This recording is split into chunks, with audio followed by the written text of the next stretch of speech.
Hi everyone, this is Carla Stevens with Scoman Realty and downsizingiowa.com.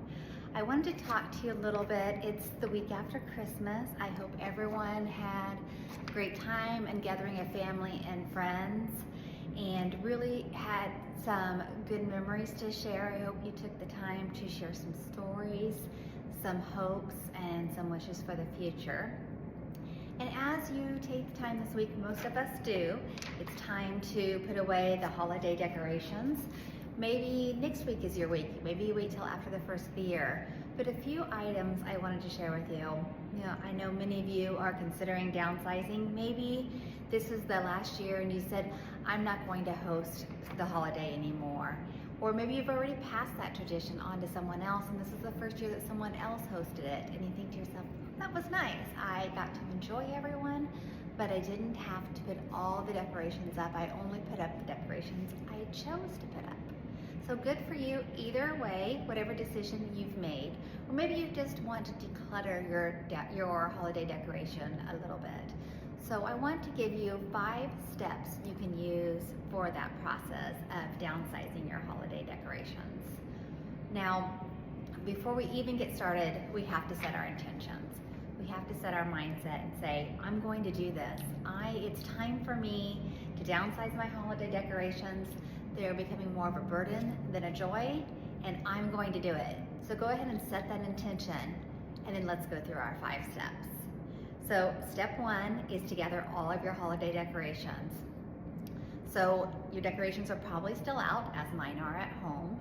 And so the items that you didn't get out, think to yourself, are those items that I just didn't want? If they don't hold any sentimental value and you just decided not to put them out this year, then don't get them out now. Just set them aside in a box in a corner. So step 1 is putting all the items, take them down, and then spread them out in one area. This may be setting aside a room, a spare bedroom, maybe your formal dining room that you're no longer hosting in. That's a great place. Maybe your garage, you've set some tables up in your garage. It's not too cold here in Iowa right now. It's a little bit rainy, but we don't have a lot of snow today. So maybe your garage is a good place, or most of us have a basement area we use. So for me, it's setting it out in my formal dining room. So spread everything out so that you can see everything. It's very important. You want to be able to touch it, smell it, look at it, and think about these categories. We're going to sort everything into 4 main categories. Category 1 is keep and use. If you had it out and you loved it, then keep it and use it. One side note on this, if you've made the decision to go ahead and downsize next year, consider your new space. Maybe you don't know what that space is like. Maybe you don't know the square footage yet because you haven't decided where you're going to go, but you know you're going to make a move in the next year. So I usually say, as a rule of thumb, about 20% of your household can go in your new space. So that's not a lot. So think about the items that you really do cherish and that bring you joy when you have them out every year and invoke that joy. Keep those items. So those are going to go to your keep and use category. The second category is the giveaway to friends and family. These are items that you've enjoyed, but it's time to pass along, right? These are family traditional items, or just maybe an item that you think that you bought because it makes you think of someone else. Share that story with them too. Set those aside in the second category. Number 3 is donate. These are items in good condition that are still usable, but no longer bring you joy and no longer fit the theme of your new space and your new lifestyle.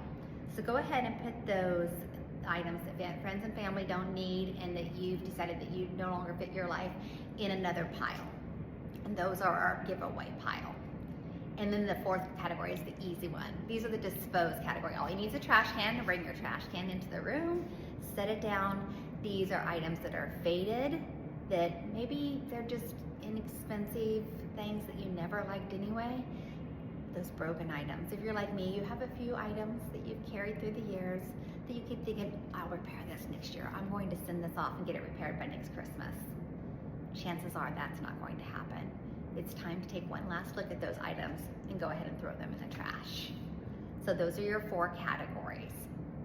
So once everything is categorized, and this takes a little bit of time to do, but set yourself a time period and go ahead and get that done, okay? Step 3 is document the family items, the stories for the family items. I really encourage you to write down the stories behind the family items, especially those that have been passed down from generation to generation. I still have my handwritten notes from my grandmother for the items that she's given me through holidays, and I cherish that handwriting. She's no longer in my life, she's passed on. I can still see her writing, and it brings me such joy to see that handwriting. And so take time to do that. Also, remember those stories, because when you give these items, I want you to share those stories. I'm reminded of a story of a ornament that a mother tried to give to her daughter, and her daughter said, "That doesn't really fit my decoration, Mom. I really appreciate it, just doesn't fit my household." Well, what the mother didn't share was, this is an ornament of a snowflake, because the day you were born, it snowed, and every time I see this ornament, it makes me think of you. Sharing those stories changes items. It puts a story attached to an item, and it attaches a memory. So those items become valuable. So please write down your stories to pass those on. These preserve memories, they preserve history, and it's very important. So step 4 is to set a date to give away, donate, and dispose of those items. We don't want them to sit up in these categories in our living room. We want our space back. We want our freedom back, right? So set a date. Is it January 2nd? Is it the 5th? Don't make it out very long. 1 or 2 weeks. Actually, not even 2 weeks. I would make it the first week of the year if you possibly can. You can schedule a pickup from the Salvation Army. You can put a box in the back of your car, the small boxes, and then take them and drop them off. They'll get them out of the trunk of your car for you. If you have a hard time lifting items, I always encourage people to keep a box at the back of their car and then take items a little at a time to that box, then drive up to a drop-off spot, and they'll lift that box out for you so that you don't have to do any heavy lifting. Or give me a call. I've got a van. I just got a great van, and I am doing a pickup for all my Downsizers Club members. After season, this is a reminder, Downsizers Club members, if you're watching this, I expect you to call me with a box of items to donate.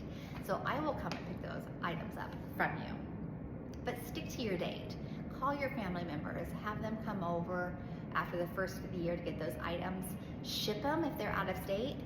Give them a call, share the story, ship that item to them. Get it out of your home so that you can have your freedom and your space back. So that's our 5 steps to downsizing your items. So it really it's not that bad, right? 5 easy steps, it's taken care of. I know you can do it, and I want to hear your stories.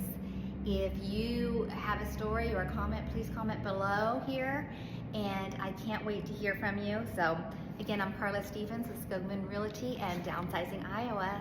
Happy downsizing.